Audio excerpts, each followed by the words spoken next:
여러분, 틀린 길을 계속 가면 안 되겠죠. 제가 한번 이렇게 고속도로를 가다가 늘 가던 고속도로라 그냥 생각을 가지고 들어갔는데, 오늘은 제가 이 길로 가는 게 아니고 다른 길로 가야 되는데 이제 그걸 모르고 그냥 그 길로 간 겁니다. 이제 기존에 가던 길로 간 겁니다. 이거 고속도로니까 어떡합니까? 한참 갔다가 돌아서 나오게 된 거예요. 그러니까 여러분, 우리 인생이 열심히 살고 최선을 다하고 많은 것을 이루는 것도 중요한데, 더 중요한 거는요, 하나님과 방향을 맞추는 것이 중요합니다. 하나님과 방향 맞추지 않고 열심히 살면요, 열심히 산 만큼 손해입니다. 하나님과 방향 맞추지 않고 성공하면은요, 성공한 만큼 손해입니다. 그래서 저는 교회 중에서 우리 이렇게 메시지 중에서 그런 말들이 나올 때 좀 조심해야 된다. 어떤 얘기를 하냐? 할 수 있다. 하면 된다. 이렇게요, 설교를요, 교회가 많이 합니다. 그래서 하나님 안에서 하면 된다, 할 수 있다, 이렇게 설교를요, 사람들이요, 목회자들도 많이 합니다. 그런데 여러분, 하나님의 계획이 아닌데 할 수 있다, 하면 된다 하면 아니죠. 하나님의 계획이 아닌데 나는 할 수 있다 해서 열심히 하면 안 되죠. 오늘 여러분이요, 하나님의 말씀을 들으면서 정말 하나님과 방향 맞추고 여러분 인생이 하나님 앞에서 전환점을 맞는 축복의 시간 되기를 예수의 이름으로 축원합니다. 전환점이라는 말은 하나님께 방향 맞추고 하나님께로 돌아와야 된다는. 근데 많은 사람들이요, 하나님께 방향 맞추지 않고요, 내 기준, 내 생각대로 열심히 삽니다. 그게 죄입니다. 여러분, 우리가 도덕, 윤리적으로 좀 잘하고 잘못하고 그게 죄가 아니고, 하나님과 방향 맞추지 않고 내 생각, 내 기준을 가지고 내가 내 인생의 주인 돼서 열심히 살고 최선을 다해서 사는, 그게 죄입니다. 어제 우리가 신학원 갔다 와서 우리 렘넌트들하고 같이 밥 먹고 자고 이제 분식점에 갔는데, 이제 옆에 사는 우리 기훈이 친구가 왔어요. 이제 그 친구 와서 너 밥 안 먹었냐 했더니 안 먹었다 해서 같이 가자 해서 이제 밥 먹고 이제 이렇게 쭉 얘기를 하는데, 그 친구가 이제 물어보는 거예요. 교회를 다니다가 안 다니다 그러고 있거든요. 서산에서 알아주는 큰 교회를 나가는데, 목사님 물어볼 게 있다는 거예요. 그 뭐냐 해서 물어봐라 했더니 자기 교회에서는 목회자가, 목사님이 막 결혼 전에 막 연애를 하고 여자를 만나고 그러면 절대 안 된다고 가르친대요. 뭐 어떤 의미로 그런 얘기가 나왔는지 모르겠는데 그걸 물어보는 거야. 그럼 목사님은 연애하면 안 되고 목사님들은 절대 연애도 하면 안 되고 그렇게 하면 안 되냐고. 내가 바로 얘기했지. 나 연애해가지고 결혼했어. 교회에서 연애해가지고 결혼했어. 그리고 제가 한마디 더 하고 싶었는데 차마 얘가 이해를 못할 것 같아가지고 속으로만 참았습니다. 결혼하고 연애해도 돼. 여러분들 지금 무슨 말인지 몰라가지고 그 말도 제가 하고 싶었는데 제가 하면 얘가 어떻게 생각할지 몰라가지고 얘기하냐. 그러면서 제가 그 친구한테요 얘기를 했습니다. 야, 내가 지금 우리 와이프가 있는데 그 와이프 말고 또 다른 여자를 얻고 또 다른 여자를 얻어서 결혼을 2번, 3번 하고 부인을 여러 명 뒀다. 죄냐 죄가 아니냐 그랬더니 바로 얘기하더라고. 죄라고. 눈을 이만큼 뜨면서 얘기하더라고요. 그래서 내가 하나 더 물을게. 옛날에 조선시대는 부인 말고도 그런 여자들이 많았는데 그건 죄냐 아니냐 그랬더니 그건 또 죄가 아니라는 거예요. 그러니까 사회와 시대에 따라서 죄의 기준이 다른 거다. 일본은 운전석이 오른쪽에 있다.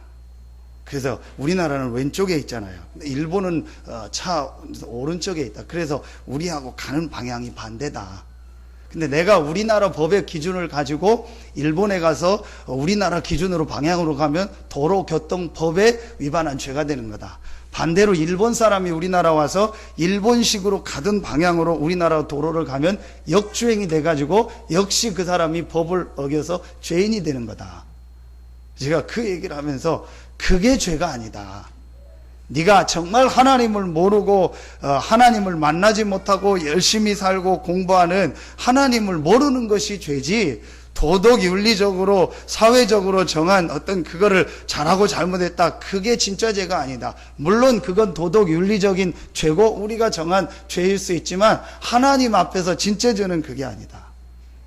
여러분, 오늘 정말 여러분의 인생이요 하나님 앞에서 전환점을 맞는 축복의 시간표가 되기를 예수 이름으로 축원합니다. 오늘 여러분, 사도 바울이요 그런 인물입니다. 빌립보서 3장을 한번 보겠습니다. 우리 오늘 이 사도행전 9장을 여러분 적어놓고 빌립보서 3장을 보는데, 사도행전 9장을 염두에 두고 바울이 빌립보서를 썼습니다. 빌립보서 3장입니다.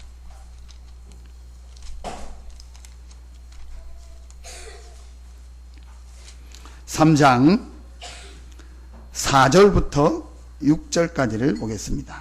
빌립보서 3장 4절부터 6절입니다. 같이 한 목소리로 합독하겠습니다. 그러나 나도 육체를 신뢰할 만하며 만일 누구든지 다른 이가 육체를 신뢰할 것이 있는 줄로 생각하면 나는 더욱 그러하리니, 나는 8일 만에 할례를 받고 이스라엘 족속이요 베냐민 지파요 히브리인 중에 히브리인이요 율법으로는 바리새인이요 열심으로는 교회를 박해하고 율법의 의로는 흠이 없는 자라. 바울이요 이랬던 사람입니다. 모든 부분이요 완벽했던 사람이요. 가문도 왕족이고 자기 학벌도 최고의 학자 밑에서 공부했고, 그 다음에 자기가 도덕 윤리적으로도요 완벽했고 율법적으로도 완벽했고, 열심은 어느 정도 열심이었냐, 교회를 박해할 정도로, 그 정도로 예수 믿는 사람을 죽이는 것이 하나님의 계획이고 하나님을 잘 믿는 거라고 생각해서 교회를 박해할 정도로, 오늘 그 예수 믿는 사람을 잡으려고 문서를 가지고, 우리말로 하면 뭡니까? 지금 뭐 구속영장입니까? 체포영장입니까? 그걸 법적으로 받아가지고 가는 장면입니다. 그렇게 하나님을 잘 믿었고 모든 게 완벽했던 사람이 바울이었습니다. 그러면은 이 바울은 죄인입니까? 죄인이 아니십니까? 죄인입니다. 우리는요 이거부터 해결해야 돼요. 우리는 신앙생활을요 열심히 해야 된다고 생각합니다. 잘해야 된다고 생각합니다. 그 다음에요 내가 삶을 잘 하나님 앞에서 살아야 된다고 생각합니다. 아닙니다. 하나님과 방향 맞추고 열심히 살아야 됩니다. 하나님과 방향 맞추고 최선을 다해야 됩니다. 하나님과 방향 맞추고 돈을 벌어야 되고, 하나님과 방향을 맞추고 공부를 열심히 해야 됩니다. 여러분, 오늘요 진짜 여러분에게요 최고의 축복의 날 되기를 축원합니다. 사도 바울이라는 이 인물이 전혀 하나님과 방향 맞지 않고 자기 열심, 자기 수준, 자기 능력, 자기 기준을 가지고요 최선을 다해서 살았어요. 그런데요 완전히 하나님과요 반대 가는 방향으로요 계속 간 겁니다. 그래서 그런 의미에서 전환점이라고 한 겁니다. 전환점이라는 것은 돌아와야 되잖아요. 여러분, 진짜 여러분의 인생에요 전환점이 있기를 축원합니다. 꼭 있어야 됩니다. 어떻게 해야 됩니까? 첫째입니다. 여러분에게 전환점이 오려면 가장 첫 번째 여러분에게요 와야 될 첫 번째 게 있습니다. 그게 바로 사도 바울이 로마서 16장 25절에서 말한 겁니다. 나의 복음과 예수 그리스도를 전파함. 여러분에게 인생 전환점이 오는 첫 번째가 뭐냐? 나의 복음입니다. 여러분, 나의 복음과 예수 그리스도를 전파했다겠죠. 그러면 복음은 예수 그리스도입니다. 복음하고 예수 그리스도가 다른 겁니까? 바울에게 다른 복음이 있었다는 얘기입니까? 나의 복음과 예수 그리스도를 전파하면 그랬다는 거예요. 그럼 예수 그리스도 말고 다른 복음이 내게 있다는 표현입니까? 아닙니다. 바울이 오늘 이 본문을 염두에 두고 얘기한 거예요. 바울의 인생의 전환점에서 그리스도 대신 예수, 복음 대신 예수 그리스도를 만나고 자기 인생의 전환점을 맞은 이 사도행전 9장을 염두에 두고 나의 복음과 예수 그리스도를 전파하면, 우리 인생의 전환점이 언제 오냐? 나의 복음을 찾을 때.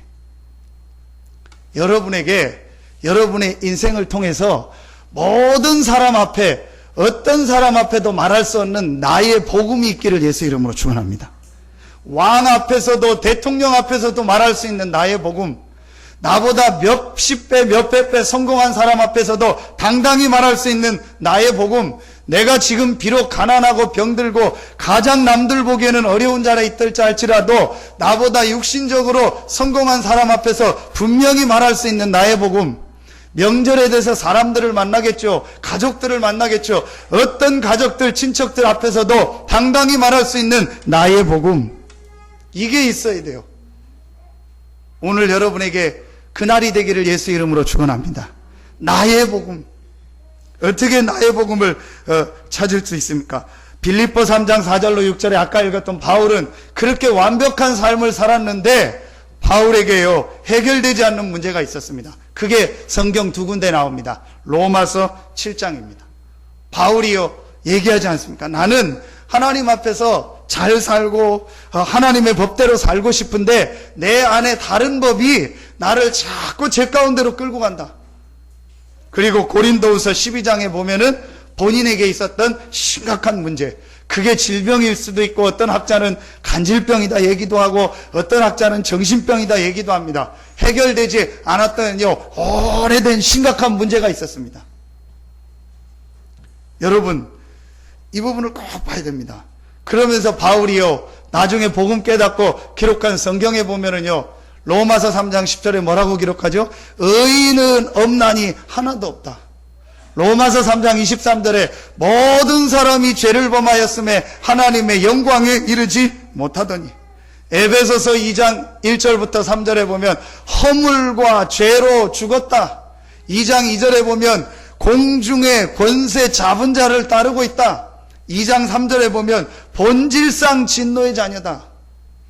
뭘 말하는 겁니까? 인간이 알지도 못하고 사람들이 알지도 못하고 알아도 해결할 수 없는 영적 문제를 말하고 있는 겁니다. 바울은 이 부분을 알았는지 몰랐는지는 모릅니다. 그러나 분명히 바울이 육신적으로는 완벽했고 도덕 윤리적으로 또 자기 실력과 모든 가문적으로는 완벽한 삶을 살았을지는 몰라도 그 개인에게는요 참된 행복과 참된 안식과 참된 기쁨은 없었습니다.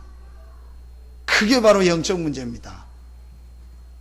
여러분 나의 복음을 붙잡는데 가장 중요한 부분이 무엇이냐? 정말 인간의 문제, 나의 문제가요 영적 문제라는 것을요 실제로 보는 눈이 열려져야 됩니다. 그럼 우리가 전부 바울처럼 아니면 베드로처럼 초대교회처럼 부활하신 예수님을 막 음성 가운데서 아니면 직접 봐야 됩니까? 아닙니다. 성경을 통해서요 여러분이요 진짜 나를 볼 수 있어야 돼요. 그게요 나의 복음을 붙잡는 아주 중요한 키입니다. 여러분 사람만 하나님이요 하나님의 형상을 가진 영적 존재로 만들었습니다. 그래서 사람만 하나님을 알고 하나님을 예배하고 하나님과 교제할 수 있도록 만들었습니다. 그게 사람에게요 참된 행복입니다. 그 창세기 3장 하나님이 함께하는 이 축복을 사람이요 사단에게 속아 죄로 말미암아요 완전히 잃어버린 겁니다. 그걸 우리가 영적 문제라고 합니다. 지금 사람들이요 이 영적 문제로부터 시작된 문제로 내 가정과 가문과 나에게 문제가 왔다는 것을요 전혀 모르고 있습니다.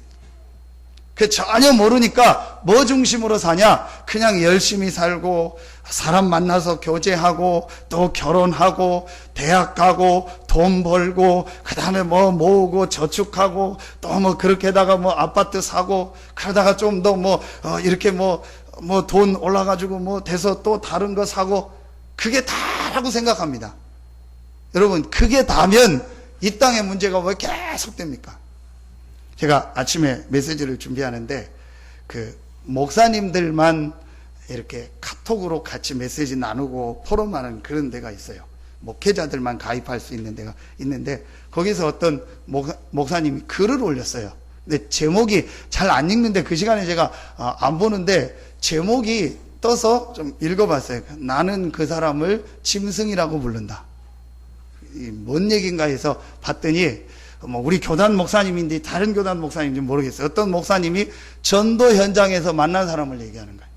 그 목사님이 복음을 전하는데 이 어떤 사람이 와서 막 술을 완전히 채가지고 막 이 목사님한테 뭐라고 하고 막 욕하고 이러는 겁니다. 알고 봤더니요, 이 사람이요, 술을 먹어가지고요, 칼을 갖다가 자기 부인 목에다 대고 막 죽인다 하고 때리고 그런 사람이요. 그런데 이제 이 목사님을 만나고 목사님 복음 전하니까 이 목사님한테 또 막 그렇게 행패를 부리는 겁니다. 그 내용이요. 목사님도 본인도 성격이 있어가지고 그래서 아마 치고받고 싸웠나 봐요. 그래서 그 표현이요, 둘 다 만신창이가 됐다고. 그런데 그리고 뭐 이렇게 앉아있는지 누워있는지 하는데 이 짐승이라고 불러던 이 사람이 얘기를 하더래요. 제발 나 좀 살려달라고. 내가 미치겠다고. 자기 아버지가 자살하고 자기 형이 자살했대요. 그래서 귀에서 계속 소리가 들린대요. 너도 죽어라. 너도 죽어라. 그리고 다 죽이고 죽어라. 그 소리가 들릴 때마다 자기는 술을 먹는데요. 그래서 그렇게 안 취하면은 그 소리가 없어지도 않는데 미치겠다는 거예요. 그래서 제발 나 좀 살려달라고. 그래서 그 목사님이 그때 정신을 바짝 차리고 일어나가지고 그분을 데리고 가서 뉘어놓고 복음 전하고 예수님을 영접해요. 그날 이후로 이 사람이 바뀌었대요. 그날 이후부터 이 사람 인생이 바뀐 겁니다. 여러분, 사람들이요, 전혀 모르고 있습니다. 뭘 모르냐? 한 가지를 모르고 있습니다. 영적 문제. 여러분, 반대로 영적 문제의 반대면 뭐죠? 영적 축복입니다. 그렇죠? 그럼 여러분이요, 오늘 예배하면서 하나님의 말씀을 들으면서 영적인 힘, 영적인 축복을 얻는 겁니다. 결혼 앞두고 있는 분들, 또 우리 결혼 앞으로 하려고 하는 우리 남자, 여자 우리 청년들, 학생들 있죠. 반드시 저는 얘기합니다. 하나님 안에서 영적인 힘을 얻고 영적 축복을 누리는 비밀을 가지고 결혼해라. 절대로 네 남편이 너에게 행복을 줄 것 같냐? 천천만만의 말씀입니다. 지금 결혼 전에 남편이 너한테 하는 모든 말은, 네 애인이 하는 말은 다 거짓말이다. 그렇게 생각, 뭐 손에 뭐 물 한 방울 안 묻히게 한다. 집에 홍수 난다. 완전히 물에 빠져 죽는 일 생긴다. 전부 거짓말이다. 저도 그랬으니까. 그렇죠? 근데 그게 거짓말이냐? 거짓말 아닙니다. 겉으로는 그 사람 마음은 진심일 수 있습니다. 근데 그게 안 되는 겁니다. 그렇죠? 아내도 마찬가지고 남편도 똑같습니다. 하나님의 주신 영적 축복, 영적 힘을 얻는 그 힘을 가지고 결혼을 해서 남편의 연약한 게 보면, 아, 돕는 배핀이구나. 내가 저 남편의 연약한 걸 도우라고 하나님이 나를 불렀구나. 남편이 돼서 머리로 부인의 연약한 걸 보면, 아, 그래, 나를 머리로 세워서 저 사람을 내 몸으로 하나님이 인도하라고 하나님이 나를 만나게 했구나. 하나님 주시는 힘이 있으니까. 왜 그래야 되냐? 왜 그래야 되냐? 또 근본을 얘기합니다. 인간만 하나님이 하나님의 형상 가진 영적 존재로 만들었어요. 제가 어제 신학원 가서 내가 동물이라고 생각하는 사람 손 들어보세요 했더니 아무도 손 안 들더라고. 당연히 안 들죠. 사람입니다. 사람은 하나님의 형상 가진 영적 존재로 만들었다니까요. 사람만. 제가 이런 조그만 이런 막 집에서 개 키우고 이런 건 별로 안 좋아하는데, 저는 키우면은요, 큰 개를 키우고 싶어요. 호랑이 같은 그런, 키워도 좀 그런 멋있는 개를 키우고 싶은데, 제가 꼭 이제 키우고 싶은 개가 하나 있어요. 그게 뭐냐, 세파트요. 독일에 있는 명견 세파트. 그 보면 멋있더라고요. 말하면 남자가, 키 큰 멋있는 남자가 검은색 정장을 딱 입은 것 같은 그런 스타일이, 저 같은 딱 스타일 아니에요. 그게 세파트입니다. 걔가 참 이렇게 멋있더라고요. 키도 쫑긋하고 얼굴도 길고 다리도 길고 멋있더라고요. 그 인터넷에 검색했더니 아주 좋은 게 뭐 얼마 딱 나오더라고요. 그 나중에 우리 교회 이사 가고 하면은 좀 땅 있고 하면은 세파트를 한 마리 키워야겠다. 여러분, 그 세파트가 얼마나 하냐? 여러분, 마약 탐지하거나 폭발물 처리하는데요, 전부 세파트가 합니다. 그래도 군대에서요, 군견을 관리하는 여러분, 병사는요, 병사보다 개가 더 중요합니다. 개 잘못되면은요, 그 병사 영창 갑니다. 그만큼 여러분요, 후각과 모든 게 발달. 사람들이 못 듣는 거 듣고요, 못 보는 것도 보고요, 못 맞는 냄새까지 다 맡습니다. 그런데 아무리 세퍼트고 뭐 아무리 뭐 리트리버고 아무리 진돗개고 아무리 좋은 개 종류를 갖다 놔도 그 개는요 영혼이 없어요. 하나님을 알 수도 없고 알 필요도 없는 존재가 동물입니다. 사람만 하나님의 형상 가진 영적 존재로 만들었어요. 여러분, 이 부분을 깨닫는 게 내 인생의 전환점에 가장 중요한 거예요.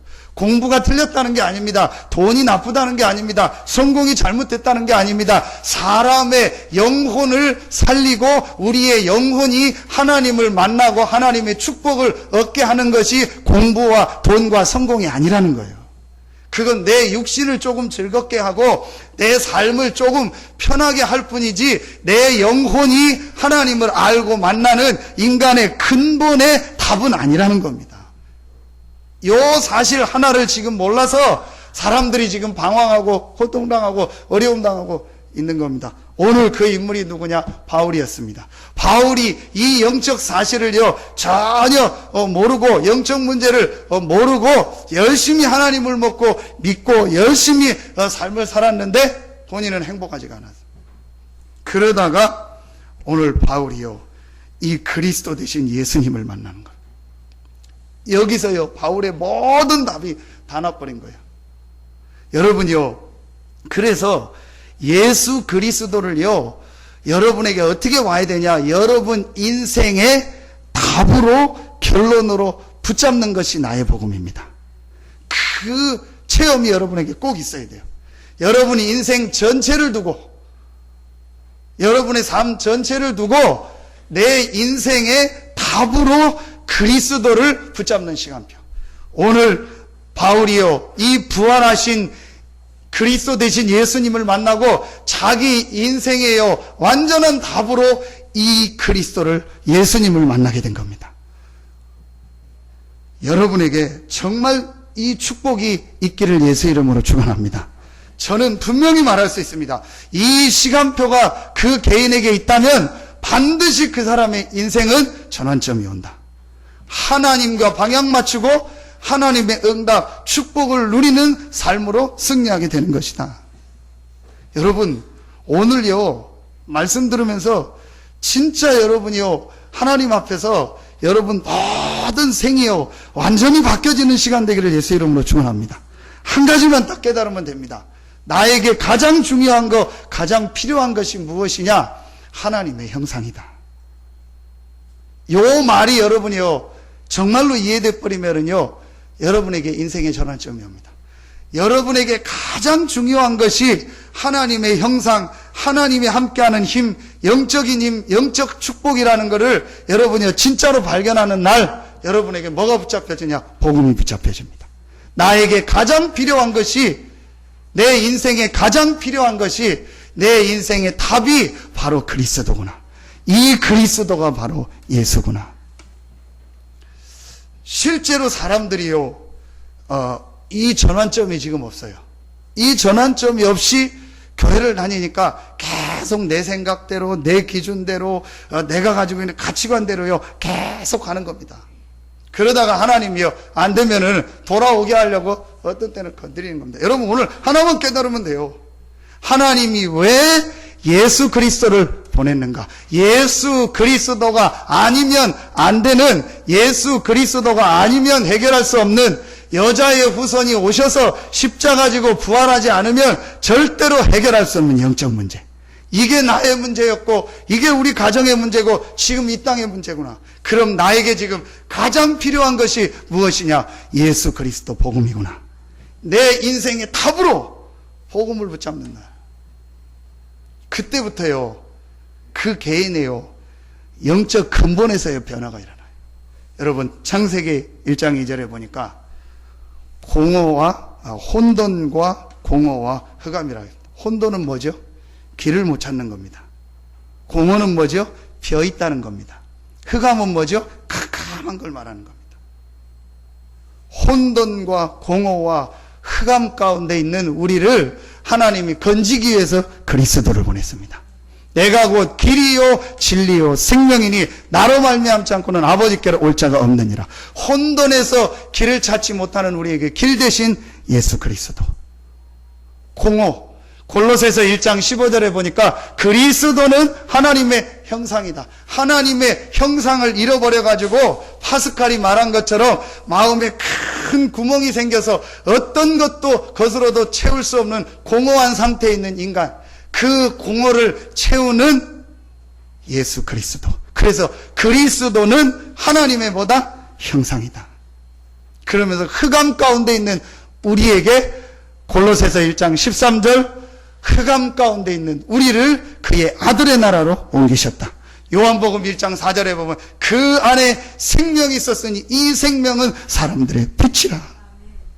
그때부터요 우리 안에 있는요 흑암이 떠나가는 겁니다. 여러분 오늘 여러분 인생에 이 축복을 발견하고 또 이 축복을 발견한 여러분은요 다시 한번 오직 예수로 결론 내리는 날 되기를 예수 이름으로 축원합니다. 여러분이 오직 예수라는 말을 이해할 때 오직 예수는 독선이 아닙니다. 인간의 문제가 영적 문제이기 때문에 그 문제를 해결하는 길은 그리스도밖에 없는데 그 그리스도가 예수다. 오직 예수. 그래서 예수 그리스도를 내 인생의 답으로 붙잡을 때 이때부터요 여러분에게요 혼돈이 떠나가고요 공허가 떠나가고요 흑암이 떠나가는 겁니다. 신앙생활 하면서도 혼돈 가운데 공허 가운데 흑암 가운데 있는 사람이 너무너무 많습니다. 여러분이요 진짜 예수 그리스도를 나의 인생의 답으로 붙잡을 때요 혼돈과 공허와 흑암이 떠나가는 겁니다. 여러분에게 오늘 그런 축복의 날 되기를 예수 이름으로 축원합니다. 이 그리스도 되신 예수님을 만나고 나서 빌립보서 3장 7절로 9절에 바울이 뭐라고 고백합니까? 가장 고상한 지식이다. 가장 고상한 지식이다.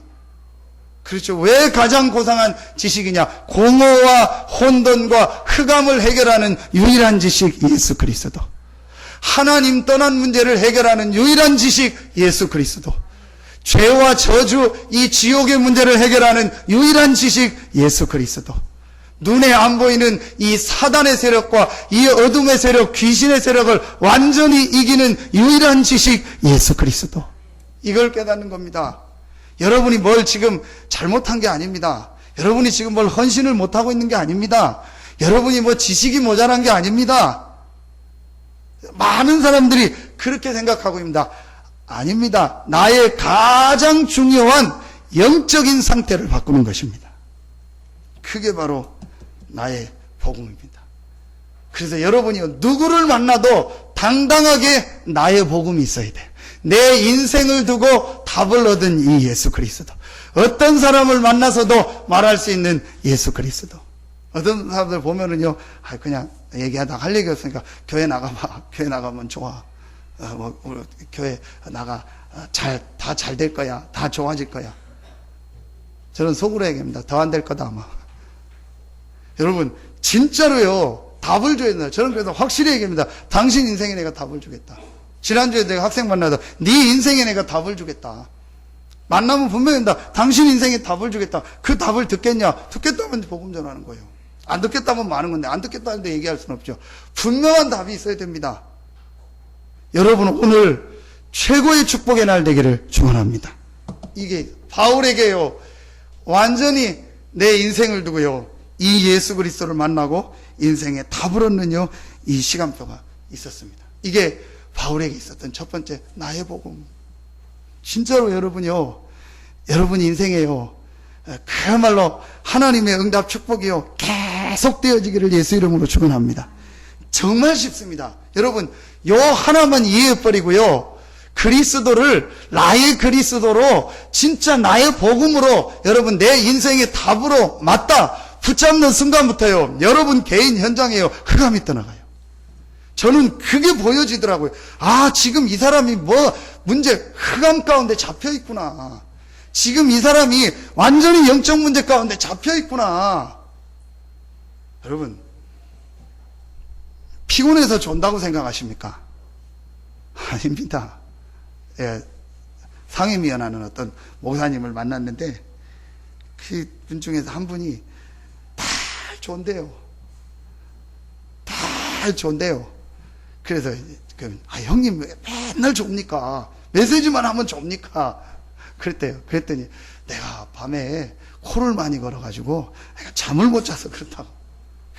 그런데요. 그분이 다이렉트로 얘기했대요. 아닙니다. 형님 영적 문제입니다. 영적으로 뭔가 모르게 지금요 잡혀 있는 겁니다.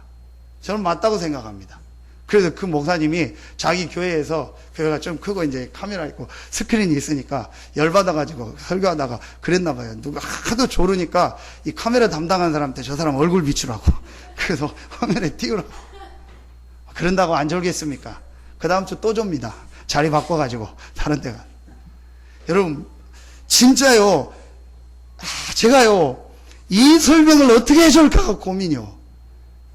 진짜로 성경에 보니까 인간만 영적인 존재고 눈에 안 보이는 이 사단이 영적 축복을 잃어버리고 놓치게 해서 인간을 실패시키고 있는데, 지금 그 사람이 그 영적 부분을 몰라서 어려움 당하고 힘들고 있는데, 그래서 하나님이 거기에 빠져 살지 말고 하나님의 은혜 축복을 받고 하나님이 함께하는 이 힘을 얻으라고 그리스도를 보냈는데, 그리스도를 왜 보냈냐? 도저히 인간이 알지도 못하고 알아도 해결할 수 없는 저 사단과 죄와 영적 문제, 흑암, 공허, 혼돈 가운데 있는 저 사람의 저 영혼을 살리기 위해서 그리스도를 보냈는데, 이것만 깨닫고 이 그리스도 대신 예수를 나의 답으로, 결론으로 딱 붙잡아 버리면요, 이 개인에게요 눈에 안 보이는요 영적 상태가 완전히 바뀌어 버립니다. 요 말을요 실제로 지금요 이해를 못하고 있는 겁니다. 요 한마디 말, 간단한 거 하나를 이해 못해가지고요 계속 어려움 당하는 겁니다. 뭐라고 생각합니까? 여러분 이번에 우리 집중훈련 나온 메시지 잘 들어보세요.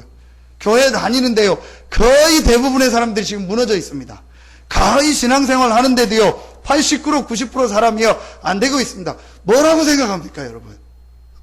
진짜 찾아내야 됩니다. 아, 영적인 부분이구나. 요거만 깨닫고 그 답이 그리스도구나. 정말 그리스도를요 답으로요 딱 붙잡아 버리면요 그 개인의요 눈에 안 보이는요 오랫동안 가문에 수십 년 수백 년 붙잡고 있던 흑암들이 떠나가는 거예요. 요 말을요 사람들이요 지금 전혀 교회 오래 다닌 사람들이 이해 못하고 있습니다. 신앙생활 오래 한 사람들은요 더더욱 이해를 못하고 있습니다. 왜 자꾸 그런 얘기하냐? 왜 자꾸 무슨 귀신 얘기하고 사단 얘기하고 이 영적 문제 얘기하냐? 전혀 이해 못하고 있습니다.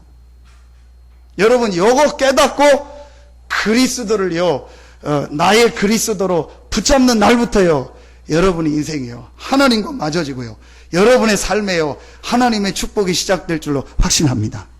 진짜 우리 서산새생명교회 모든 성도들 한 명도 빠짐없이 나의 복음이 체험되어지기를 예수 이름으로 축원합니다. 그래서 복음을 내 인생의 답으로 붙잡을 때, 그리스도를 내 인생의 답으로 붙잡을 때, 이 그리스도를 나의 모든 인생의 결론으로 붙잡을 때 그 개인에게요 하나님의 역사, 축복이 시작되는 겁니다. 요 시간표만 오면은요 두 번째 게 아주 쉽게 발견됩니다. 나의 계획이 발견돼요. 오늘 바울이 나중에 아나니아를 만나서 아나니아에게 메시지를 하나님 주십니다. 그래서 바울에게 얘기합니다. 15절에 바울에게 이 메시지를 전하라고 아나니아에게 얘기하죠.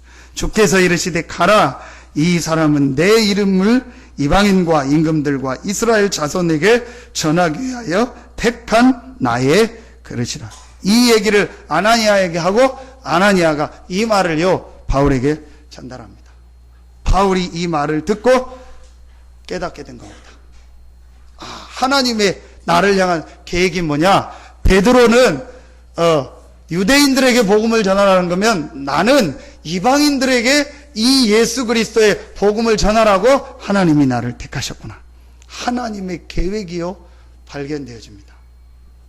여러분 나의 복음을 정말로 깨닫기 시작하면요 여러분에게 두 번째 시간표가 옵니다. 하나님의 계획. 그런데 그냥 계획이 아닌 나를 향한 하나님의 계획, 나의 복음 속에서 나를 향한 하나님의 계획. 그게 여러분 뭐겠습니까? 여러분이 많은 지역에서 이 지역에 살게 하신 이유, 그렇죠? 많은 교회 중에서 이 교회에 다니게 하신 이유, 그 다음에 많은 직업 중에서 그 직업을 갖고 또 많은 직장 중에서 그 직장을 다니고 많은 여러 가지 업 중에서 내가 이 업을 하게 하신 이유, 이게요 발견되어지기 시작합니다. 이걸 다른 말로 뭐라고 하죠? 하나님의 나라라고 하는 겁니다.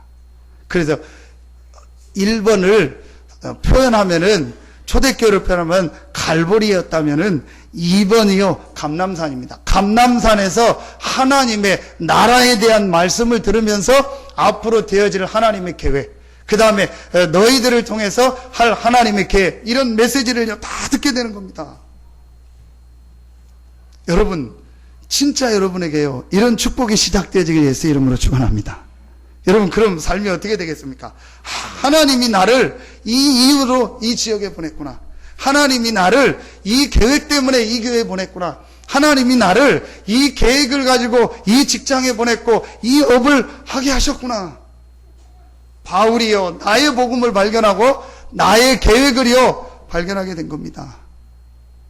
여러분에게 오늘 그런 축복의 날 되기를 예수 이름으로 축원합니다.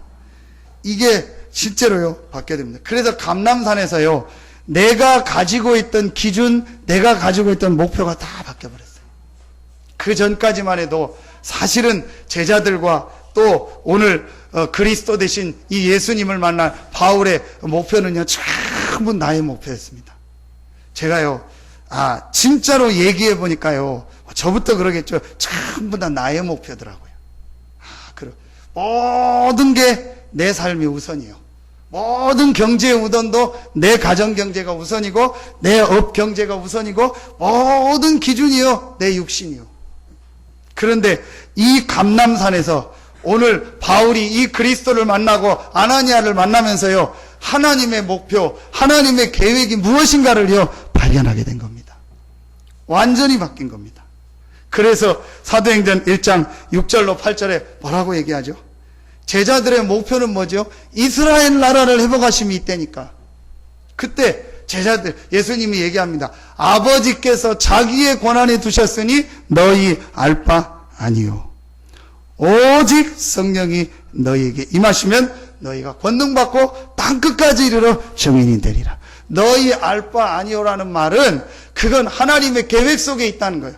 아버지께서 자기의 권한에 두셨으니 하나님이 여러분의 가정을 어떻게 하실지 하나님의 권한 속에 있습니다. 하나님이 여러분의 업을 어떻게 하실지 하나님의 권한 속에 있습니다. 하나님이 여러분의 자녀를 어떻게 할지 하나님의 권한 속에 있습니다. 부모들이 보면은요 전부 내 목표고 내 기준이고요 내 계획을 가지고요 자녀를 다 키우려고 합니다.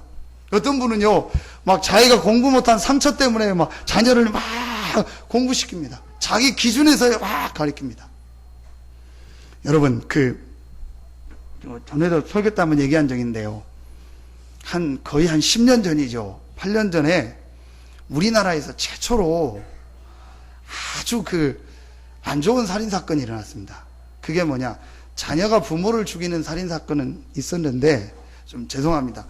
부모를 죽이고요. 완전히 토막을 낸 거예요. 그런 살인사건이에요. 근데 그 아이를 심리 상담하는 사람이 교도소에서 면담을 한 겁니다. 그래서 이제 책을 쓴 거예요. 미안하다고 하기가 그렇게 어려웠나요? 그래서 조사를 해봤더니요. 이 아이가 공부도 잘했어요. 아빠는 군인이고 엄마는 신학대학 나오고 완전히 교회 막 일꾼이고 그런데 아빠 엄마의 기준으로요. 얘를 계속 키운 거예요.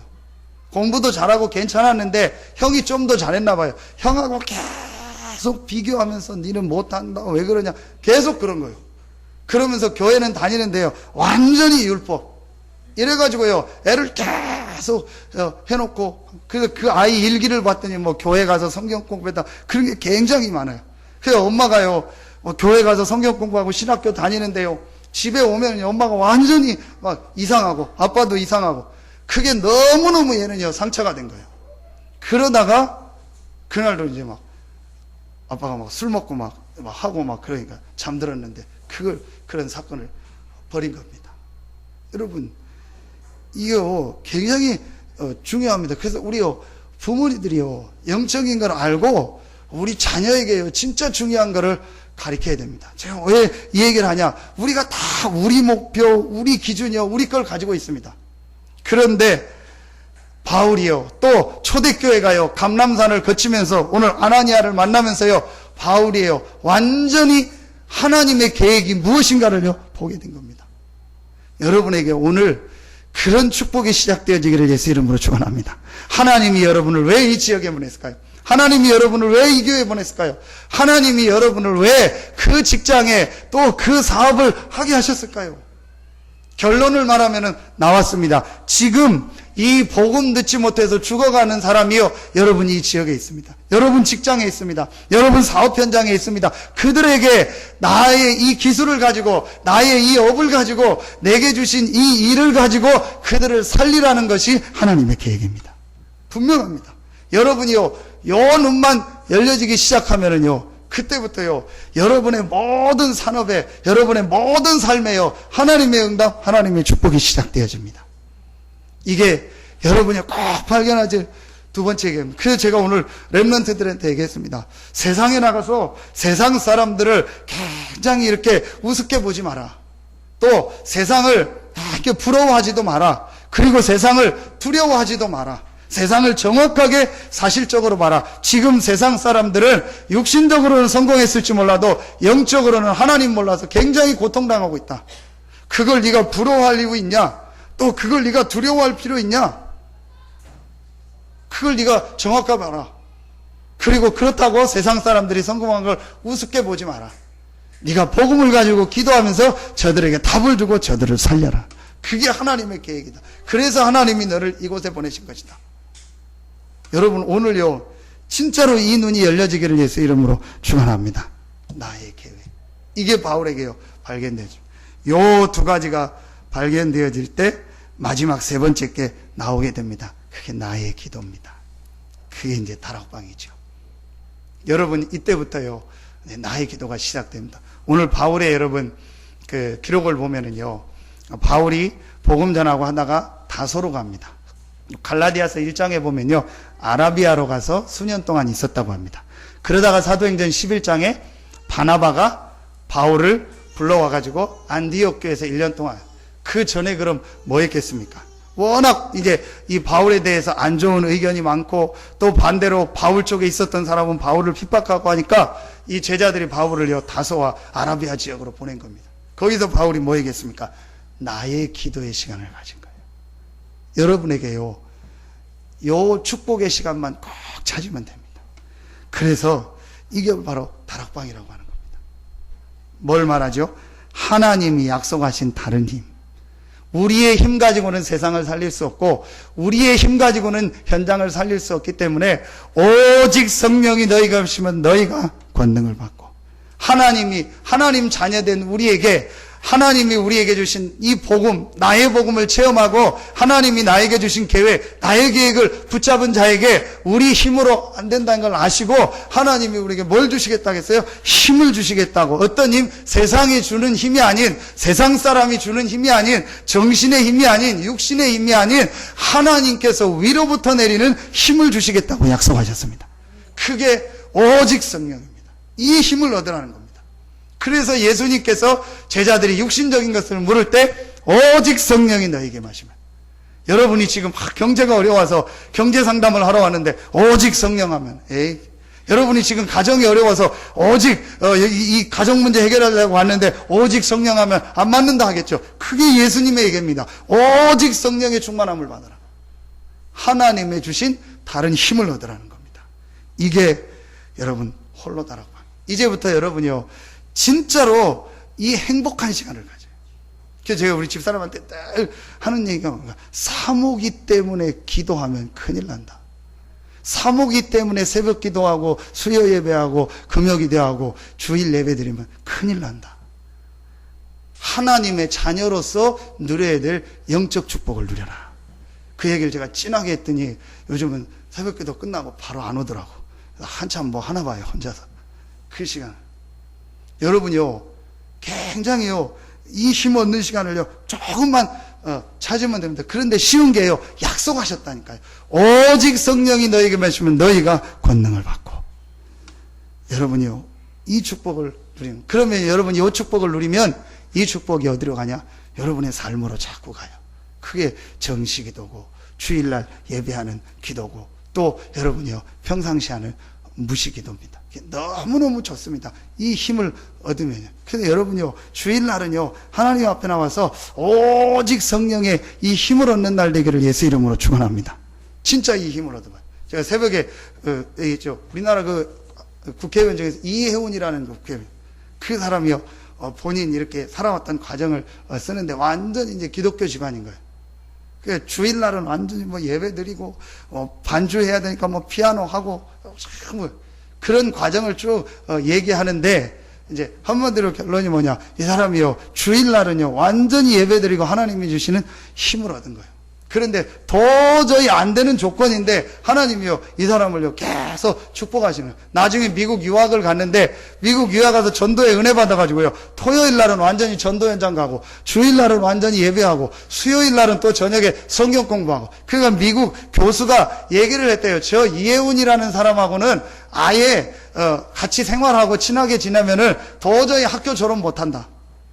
근데 하나님이요 이 사람을 축복하시는 거예요. 그리고 영국을 갔는데요 또 영국에서 그 모임을 만드는데요 또 하나님이요 그 사람을 축복하시는 거예요. 그래서 제가 뭘 얘기하려고 하냐, 여러분이 주일날 또 여러분이 조용한 시간에 여러분이 정시예배 정시기도할 때 이 영적 힘을 얻는 시간을 갖는다면 하나님은 여러분의 모든 현장에 역사할 줄로 확신합니다. 여러분이 오늘 하나님이 주시는 영적인 힘을 얻을 때 하나님은 여러분의 직장에 여러분의 산업에 여러분의 관계된 모든 것에 역사하실 줄로 확신합니다.